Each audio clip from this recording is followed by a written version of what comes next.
يا جماعة السجاير التدخين حرام شرعا مش مكروهة، وده بفتوى دار الإفتاء المصرية ومشيخة الأزهر ومجمع البحوث الإسلامية، وبفتوى أي مجمع فقهي مثلا في المملكة العربية السعودية، هيئة كبار العلماء في السعودية يقولون حرام. فمش ممكن يكون علماء الأمة وإجماع المسلمين أنها حرام وانت تقول مكروه، فهي حرام.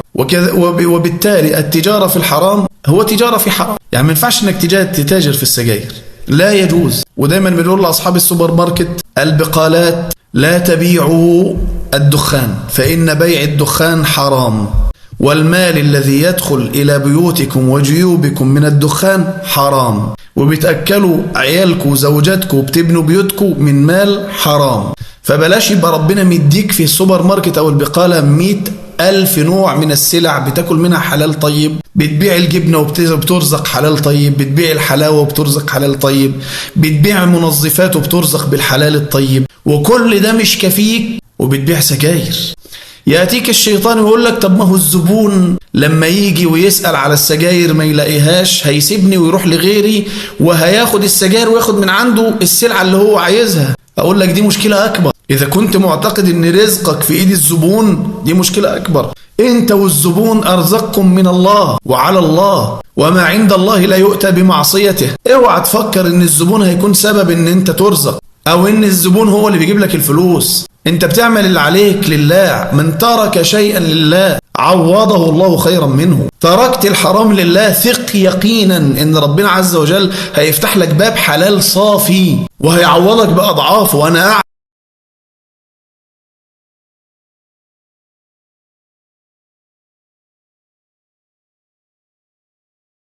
تركوا أشياء ابتغاء وجه الله ما حدش كان يحلم إن أصلا يبقوا فيها. يعني تركوا أموال أنت ممكن لو عرفت تقول الناس دي مجانين، طب ما كان يعمل فلوس وبعدين يتوب وخلاص. لا، سابها وفضل سنتين في ابتلاء وتمحيص وشدة وضيق ومش لاقي. بس بعد السنتين فتح الله عليه أبواب ما كانش يحلم بيها. فالدخان حرام يا جماعة، ما تدخلوش سوبر ماركتاتكم ولا البقالات. بص حواليك شوف ربنا مديك كام سلعة بتبيعها وبترزق بالحلال. بلاش تكون طماع وجشع، بلاش تكون طماع. الطمع بيدمر، والحرام بياخد في ايده الحلال. ولو بنيت بيتك بالحرام هيهدم. العلماء قالوا ان العبد لو وضع في بيته لبنة من حرام، اللبنة دي عربون على هدم البيت، عربون على هدم، كأنك دفعت ثمن ان بيتك ينهد.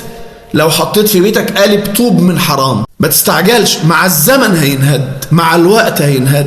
كم من أناس كان عندهم بقالة وسوبر ماركت وبيكبر، ولما أصابه الجشع والطمع وعايز بقى يبيع سجاير ودخان وأنواع الدخان وبتاع، مع الوقت بدأ يضيع وبدأ المحل نفسه يخسر لدرجة أنه باع رأس المال نفسه. إنما عند الله لا يؤتى إلا بطاعته. فالدخان حرام، والتجارة فيها حرام، والبيع والشراء فيها حرام. نصيحة